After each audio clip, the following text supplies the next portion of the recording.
What's up, everybody? My name is Jason, and welcome to the $10,000 EIDL grant stimulus update for Wednesday, September 9th, 2020. Please do me a huge favor.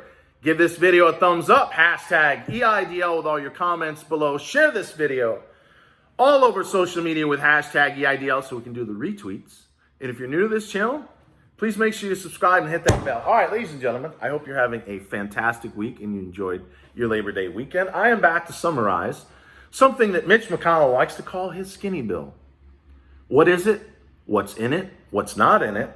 And what the hell is it going to do to get every single one of you $10,000 of cash advance or the balance thereof in a loan if you qualify up to $2 million?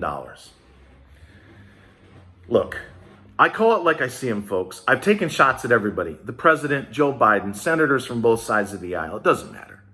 My goal, regardless of race, color, creed, or political persuasion, is to get you $10,000. And there is nobody on this planet we call Earth that has tried harder, that has come up with more ideas, that has sent more emails and made more phone calls, along with 4 or 5 of my buddies who are not even on YouTube, than yours truly. And if you go on Facebook and YouTube and do a hashtag EIDL, I'm all over the fucking place. I've done everything possible to get both of my senators, thank you very much, David Perdue and Kelly Loeffler, to support officially S.4227. And as of yesterday afternoon, we now have 21 senators, almost half of the United States Senate, that is either officially co-sponsoring the bill, known as the EIDL for Small Business Act S.4227, or as Chuck Schumer did in Peru, New York on August the 21st, he called for what's in the bill: $80 billion for the grant, which is the cash advance, and another $100 billion to go with the $140 billion that's still sitting there of unspent EIDL loan money. Ladies and gentlemen, we've made huge progress, but what the hell is Mitch doing? Didn't he pass the $1 trillion HEALS Act a little over a month and a half ago? Yes, he did. Didn't the House in May pass the HEROES Act at $3 trillion? Yes, they did. A couple weeks ago, Nancy came down. She said, we'll come down to $2.2 trillion. So Mitch, and I have to say, in a negotiating tactic that makes a little bit of sense, says, I'm going to go backwards. I'm going to go from $1 trillion down to $500 billion, which is the skinny bill.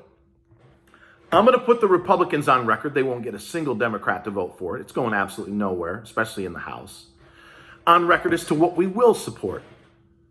So they will support some level of assistance to hospitals, some level of assistance to testing, some level of assistance to those that are in need in terms of economic assistance and food. But what's not in the skinny bill?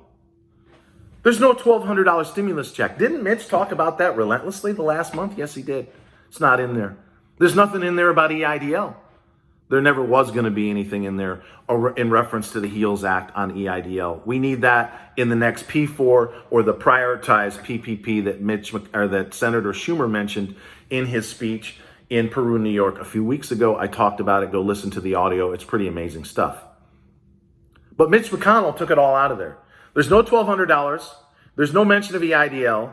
There's no rent or mortgage moratorium. What about all those people? Millions of them that not only can't afford to pay their rent right now, but they're going to be told in October, by the way, the months that we gave you in forgiveness since March, you need to give us that fucking money right now. How are they going to be able to do that? Answer the not. That's not in the skinny bill. So you have no $1,200 check, no assistance with respect to rent and mortgage. There's no assistance at all to any state, regardless of party, in regards to the loss of revenue associated with COVID-19. I'm not talking about the $1 trillion that Nancy wants to bail out cities like Chicago. I'm talking about Democrat, Independent, Republican across the country that saw massive drawdowns in tax revenue associated with the lockdown. There's not a single penny of that in the skinny bill. So, ladies and gentlemen, it's going nowhere. But if you're a negotiator, she's come down to $2.2 trillion. You back up from $1 trillion to $500 billion. That's 2.7. Divide that by 2 is probably where we're going to end up in the next couple of weeks. One of the reasons why, pay attention to me when I'm telling you this. One of the reasons why you hear a lot of senators, including Schumer, who's the most powerful Democrat in the Senate, not talking specifically about S.4227, but the guts of it, is because this next round of COVID relief, we don't need the bill known as S.4227 immediately. We need the guts therein. which is why Schumer, along with 21 other senators of both sides of the aisle now, are calling for $80 billion for the grant. We only spent $20 billion over the last 5 months.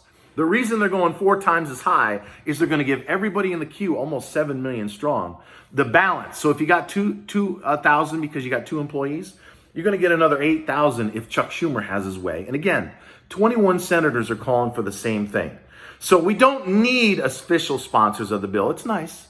What we need is the $80 billion, the $100 billion for the loan, and I'll grant some of my critics this, Mr. Vita Carranza, who was appointed by President Trump in January, needs to obey the fucking law. So whatever they call this next COVID relief package, there needs to be a line or two in there that clearly backs up with S.4227 does say, and you need to read it, it takes 5 minutes. There's no more up to. It says you shall get, regardless of size, 10 grand of cash advance. There needs to be a line or two in there because we are at risk, I will admit, of Ms. Carranza just saying, fuck Jason, fuck all those small business owners. I'm going to listen to whatever the president, Secretary Mnuchin, or both have been telling me for the last 5 months, and I'm just going to ignore this new round. We're not going to move the cap off 150 G's. I can tell you right now. I've talked about a road trip. If they pass this $80 billion and $100 billion for the loan, and she violates the fucking law again, I am going to Washington, D.C. at the risk of losing my entire business, which I'm trying to support as we speak. I don't have the ability to just go on the road right now and ignore my clients. We're hanging on by a thread like everybody else. But I'm promising you guys, hold me to it. If they pass this money to get everybody the $10,000, and she still says, fuck you, I'm not going to honor this bill either, I am going on the road. And I'll even take the hater and a few other channels with me. Because we're going to get you this $10,000, ladies and gentlemen. We're in the twilight zone of an election year. Neither side wants to cave or appear weak. At some point, somehow, whether it's in this COVID relief package, which I do believe will happen in the month of September, early October, or it's class action all the way to the Supreme Court, someone's going to get you the $10,000 of cash advance. And it's going to be because channels like this refuse to talk about anything but, right? I want to talk about the stock market, which I think bottomed yesterday, short term anyway. I want to talk about life, current events. I see a lot of things on the news I want to share with you guys.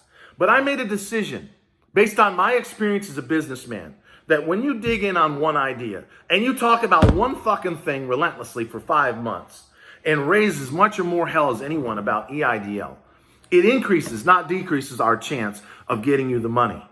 Believe me, as I just said earlier, 21 senators officially sponsor and or support S.4227. Almost half of the U.S. Senate, regardless of party, wants you to get $10,000 of cash advance or the balance thereof, and a loan up to $2 million, not the cap of 150 G's. So yes, we are on the 2-inch yard line, like I said last week. However, it's an election year. Both sides at the moment don't want to give. Mitch is playing games. It may turn out to work in his favor in that he pulls her down off that 2.2 trillion number, or it could blow up in his face and the Democrats take over the Senate. We're in the twilight zone. I said this was going to happen. So we need to keep our eye on the ball. There's a lot of good news. Almost half the senators want to get you the money. We got to wait and see what happens with the skinny bill. The vote should be in the next couple of days. There won't be a single Democrat get behind it. Nancy comes back, and she's already trashing it from the sidelines with the House in full. I believe it's Tuesday of next week. So sparks are going to fly. When and if there's any news, I'll be back, whether that's fucking tomorrow or 4 or 5 days from now. Ladies and gentlemen, I've done my part. By the way, in the comments, if you made it this far, give me a thumbs up. Do you want me to review reconsideration again? If you do, say, I want you to do a reconsideration video. Put it in the comments below. I'll talk about reconsideration for advance, how to get your grant. There's a 50% chance you could, as long as you applied before the July 11 cutoff. I'll do a reconsideration for denial, which, knock on wood, we have not lost a single case. If you have a 570 score or better, you can win a reconsideration for denial. In respect to reconsideration for increase, of which I did not win, it's very tough. Only 20% do. I can explain why. So let me know in the comments. Give me a thumbs up. Share this all over social media. I love you guys. Hang in there, and thanks for watching.